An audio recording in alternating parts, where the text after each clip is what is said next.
Good evening, fellow Nigerians. Um, this message is to provoke the thought of every person that will be voting in Lagos, particularly our youths. It's really to remind us why Gbadebo cannot rule Lagos. Lagos is the fifth largest economy in Africa, and therefore it's not a toy for experiment in inexperienced hands. I start with reminding us that the primary criticism of the incumbent governor relates to dissatisfaction that is controlled by a godfather, who is now the president elect. The primary opponent is the Labour Party, whose candidate, Gbadebo, also has many godfathers, including Bode George and Obasanjo. So, will voting for Gbadebo eliminate godfatherism in our politics? The real question is which godfather will serve our interests better? A godfather who has a track record of excellence in developing the blueprint for progressive transformation and will now be the commander in chief of the nation. Or godfathers who have track record of ridiculing themselves, self-serving, and compromising us Yorubas as a nation. Be reminded, the Labour Party, which produced Gbadebo, gained momentum in Lagos on the NSAS Obedient platform, which is a youth movement, not a political party. We need to dispel some of the confusion Labour Party is capitalizing on. The youth NSAS movement is not same as the Labour Party. So don't be fooled into thinking as a youth seeking good governance, you are compelled to vote for Labour Party. Absolutely not. The NSAS movement was a national phenomenon branded as obedient. Therefore, it was logical during the presidential elections that most of its members would vote for Obi. But for the gubernatorial elections, it's important that our youths recognize and exercise their free will to vote for a candidate irrespective of their party, who they believe has the capacity and the capability to govern without subjecting them to the loss of their identity or heritage. Really, what does that mean? So a youth in Kano may feel an NNP candidate has the best capacity to deliver their agitations. And we saw that. We saw that in Kano.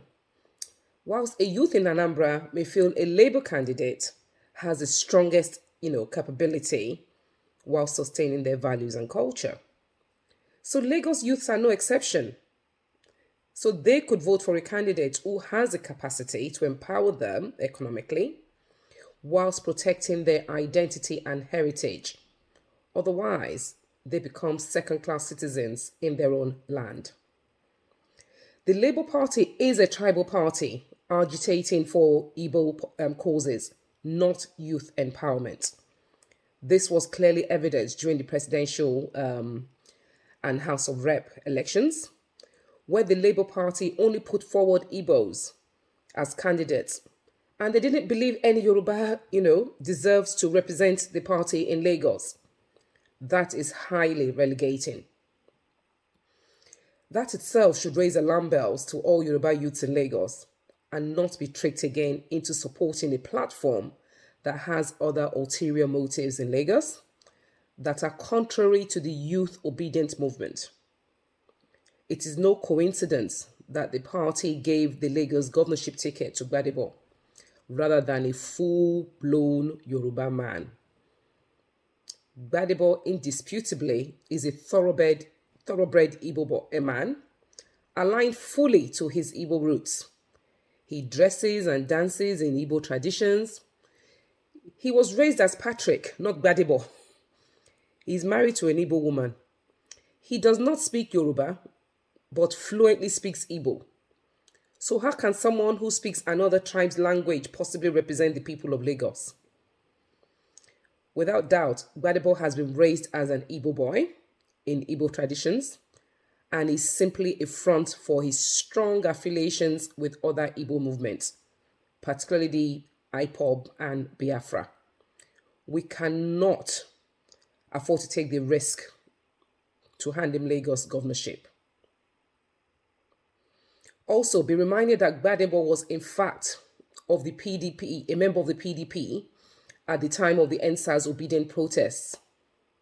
That further illustrates that a member of the youth obedient movement is not compelled to vote for Labour Party by default.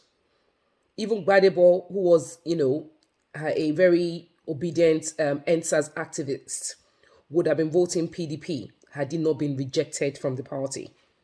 I think that's quite useful to remember. So this reaffirms that the Labour Party has successfully fooled our youth to support their tribal motives during the presidential campaign by mis-selling the Labour Party as a youth empowerment movement. Don't be fooled again. As the saying goes, fool me once, shame on you. Fool me twice, shame on me. Irrespective of which party Gbadebo belongs to, does Gbadebo have the credentials to govern Lagos, the jewel of Nigeria's crown? It is particularly worthy of note that all interviews granted by Gbadebo to share his priorities and his manifesto if elected into office. I'm not aware of him prioritizing any initiatives for youth empowerment. Instead, his manifesto has focused on building low-cost housing and short interconnecting bridges around Lagos, for which he already has a construction company, by the way. Lagos already has a blueprint that has kept us on a progressive trajectory for the last 24 years. So if Lagos is not working, people will not be trooping from other states to Lagos for a better life, including Gbadebo's principal, Peter Obi, who abandoned the state that he governed for 2 terms because he couldn't make it work. Lagos is no child's play for the inexperienced. So when probed about his experience, Gbadebo, he virtually just regurgitates a very well-rehearsed script during his interviews. He attempts to bamboozle his interviewers with big grammar till they lose sight of the actual question. As he cannot even speak the, Lagos regional traditional Yoruba language, exactly how will he engage with our people, our traditional rulers, our market men and women, and even the Agberos that has been one of the hottest topic of discussion that he's going to prioritize? When challenged about his lack of experience, Gbadebo automatically deflects to statements about Awolowo and Jakonde having no previous experience in government. How can he possibly compare himself to bona fide, legitimate Yoruba men of our society who were highly visible and respected in the political landscape, who speak our language fluently, who dress and dance in our traditions, who are deeply rooted in our culture, both by association and by practice, and they have no affiliations with other tribal movements that may pose a threat to our Yoruba heritage? That's a gross insult. He then narrates some experience working for Chinese government and, Malaysia government or something. In what capacity did he take this work? Was his role and what were his roles and responsibilities? Were these executive roles with multi-stranded leadership and management responsibility? Or were they merely work placement as part of his academic studies? How does these roles qualify him to become governor of any state? It is highly doubtful that he has executive background. We saw how he conducted himself during an interview, chewing gum on national TV. He was only known for vying for local government chairman role, which he lost. And now he wants to leap from that to become governor of Lagos State. Gbadebo's entire career background is shrouded in total mystery.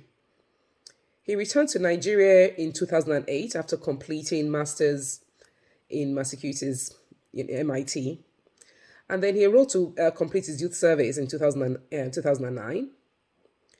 Very little is known about what he's been doing in Nigeria since that time, except being seen as an activist on various issues and movements. His tweets, expose his strong support and affiliation with IPOB and Biafra. The page, of course, has now been pulled down to deny Lagosians of transparency into his background. His LinkedIn page has no record of any gainful employment or professional background. He has resurfaced again. He resurfaced again in 2017, which is when he contested for the Ikeja local government chairman under the COA party, which he lost. He then jumped to PDP to contest for Lagos West Senate seat in 2019. His campaign at that time was also dominated with attacking the incumbent's attainments rather than selling what he has to offer. Of course, he lost again. So in 2002, he then competed for the party's governorship ticket and lost to Jandor. When Jandor rejected him as his running mate, he then decamped to join the Labour Party. So his track record of career failures and affiliations to undignified organizations are the credentials he wants to present to Lagosians to become governor. With the absence of noteworthy experience behind him, it is not surprising that Gbadebo has resorted to a strategy of propaganda to arouse sentiments of voters towards him and override his blatant lack of demonstrable competency. We have seen how Gbadebo has taken his propaganda game to new heights by trying to use his swift attendance to the scene of the, Akere market fire to position himself as a compassionate governor. So does that singular act come anywhere close to the compassionate leader that someone who demonstrated remarkably to navigate Lagos out of the COVID crisis?